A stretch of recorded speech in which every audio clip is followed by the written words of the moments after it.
Podcast.com. Essaye ça.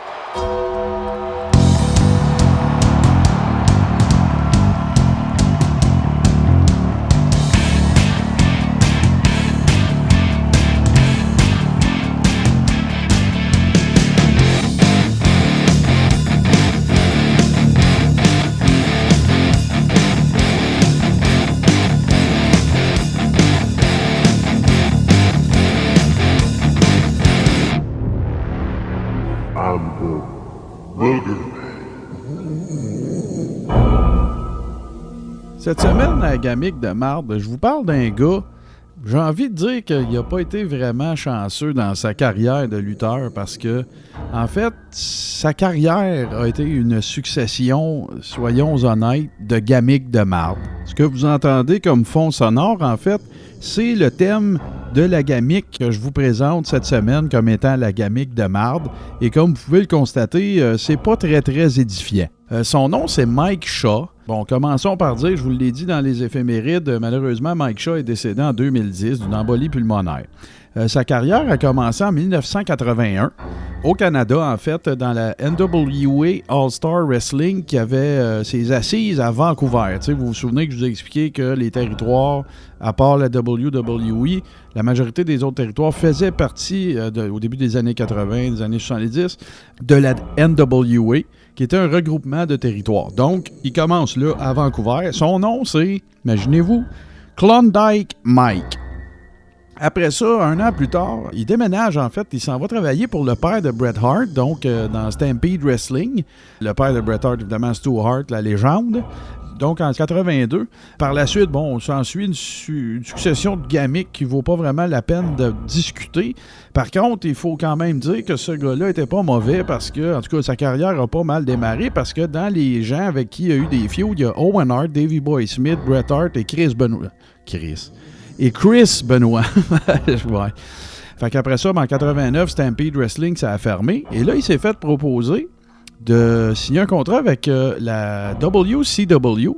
Et sa gamique, c'était Norman the Lunatic. Donc, Normand le Fou.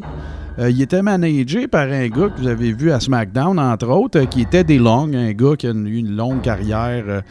Ça va être un sujet de topo, ça aussi. Il faudrait que je commence à prendre des notes. À toutes les fois, je dis qu'il faudrait qu'on fasse un topo sur ce gars-là. Teddy Long, qui a commencé genre comme gars qui fait le ménage d'un studio, puis il a fini manager, puis il est dans le Hall of Fame. Fait que c'est quand même pas pire. Donc, maintenant, je vous parlerai de Teddy Long. Donc, c'est ça. Fait que mon Mike Shaw, qui s'appelle maintenant Norman the Lunatic, se ramasse à la WCW. Il y a eu des feuds avec, encore une fois, quand même des bons lutteurs. On parle de Kevin Sullivan, entre autres. Puis il y a même eu, un combat de championnat imaginé contre Ric Flair. Fait que, bon, il y avait peut-être une gamique de marde, mais en tout cas, il y avait des bons combats. Bon, après ça, il a fait il y a eu un petit passage au Mexique. Il s'appelait Aaron Grundy. Il n'y avait pas vraiment il y a rien d'autre à expliquer que ça. Mais ça l'amène en 93 à la WWE. Première gamique de marde dans la WWE. Il s'est appelé le frère Ferguson. En anglais, on appelle ça un friar. Là. En fait, pensez au frère Tuck, mettons, dans Robin Hood. Là, c'est ça qu'il avait l'air. Avec une toge, puis tu sais, là, sa ceinture, c'était une corde. Puis il y avait, à un moment donné, même, je pense qu'il se promenait avec une espèce de livre, là, parce qu'il avait fait vœu de silence. Donc, il y avait une espèce de petit calepin qui pendait autour du cou sur lequel il écrivait qu'est-ce qu'il voulait dire. Mais imaginez-vous donc qu'ils ont eu du feedback négatif de l'Église catholique de New York, à l'effet que ça présentait l'Église catholique sous un angle négatif. Qu'est-ce qui s'est passé par la suite? Vince McMahon doit changer la gamique de notre chum Mike, mais ils sont un peu en maudit après parce que il a pris énormément de poids. Fait que après lui avoir demandé ce serait-tu possible, s'il te plaît, de dropper une coupe de livres, il n'a pas été capable en mesure de le faire. Fait qu'ils lui ont donné le sujet de notre chronique de gamique de marde de ce soir, la gamique de Bastion Booger. Moi, ça fait quoi, là, un bon 35-37 ans que j'écoute la lutte, c'est probablement dans mon top 5 de gamiques de marde de tous les temps. Il y avait un saut. Bon, première des choses, là, on parle d'un gars, là, genre de 6 pieds 3, 400 livres, OK? Qui a été entraîné d'ailleurs par Killer Kowalski. Fait qu'on parle d'un gars qui a tu sais, là, 6 pieds 3, 400 livres, tu sais, le Big Show, il fait 7 pieds 400 livres. Fait que ça vous donne un peu, d'ailleurs, sur la publication que j'ai faite sur la page du Coréron annonçant le show.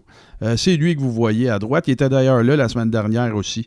Fait que ça donne bon, le kit, c'était il strap en tout cas, ses bourrelets, il pound.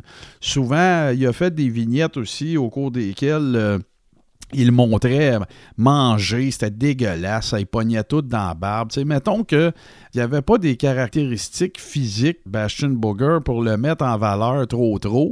Ça en est suivi, évidemment, là, ça a beau être une gamique de marde, fallait bien qu'il y ait des combats.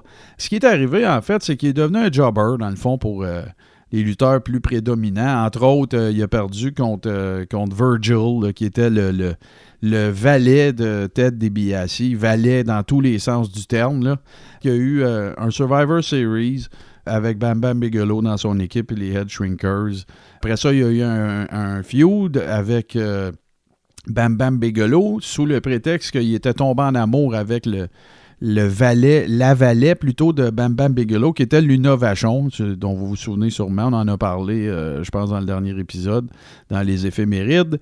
En gros, ben c'est pas compliqué. C'est ce qui définit une gamique de marde fait souvent en sorte qu'on n'a pas grand-chose à en dire, parce que c'était une gamique de marde, tu sais, c'est pas... il n'a pas été over du tout, puis ça en est suivi, écoute, souvent une fin...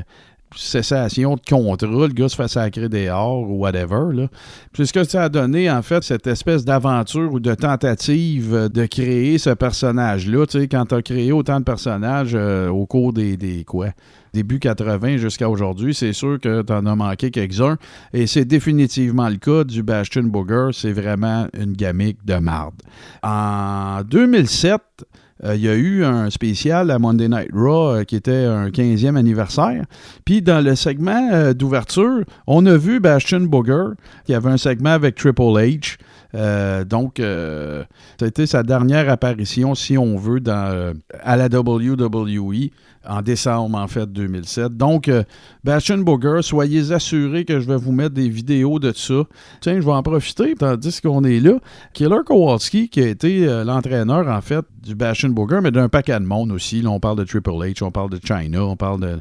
Plusieurs lutteurs sont passés par l'école de Killer Kowalski, qui était tout un personnage, en fait. Killer Kowalski, qui a été dans les premiers lutteurs, ou en tout cas, même dans les premiers athlètes, je dirais, dans les années 70, à faire l'apologie du végétarisme. Un gars qui luttait avec croyez-le ou non, avec une perruque, il devait l'avoir payé assez cher, c'était évident. Killer Kowalski, à qui on doit évidemment la fameuse histoire de... Vous avez tout un mononcle à un moment donné qui a raconté l'histoire. Ouais, c'est la fois ça que Killer Kowalski avait arraché une oreille à Yukon et Rick à Montréal, et patati et patata. Ben oui, effectivement, c'est vrai. C'est que ce qui est arrivé dans le fond dans l'histoire de Killer Kowalski puis de Yukon et Rick, c'est que Killer Kowalski a un de ses moves qui était une descente du genou, genre du 2e ou du 3e câble. Yukon et Rick est sur le dos.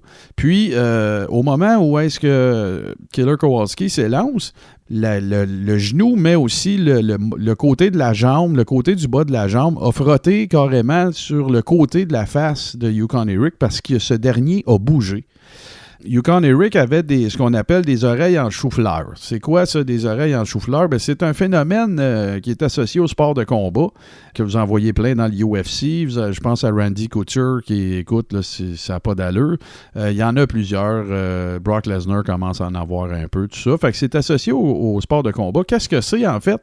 Ben, c'est pas compliqué. C'est des successions d'hématomes qui sont causés par manger des coups ses oreilles, se les faire frotter très fort, qui fait en sorte que ça s'inflamme et l'apport sanguin vers l'oreille cesse. Fait que là, ben, l'oreille, elle devient complètement, ça devient très, très rigide, très, très dur.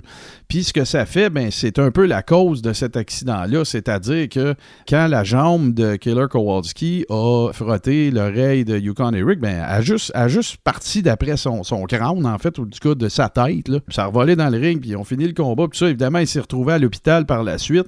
Puis l'histoire raconte que Killer Kowalski est allé le voir, il est allé le voir à l'hôpital. Ça s'est passé à Montréal, n'oubliez pas.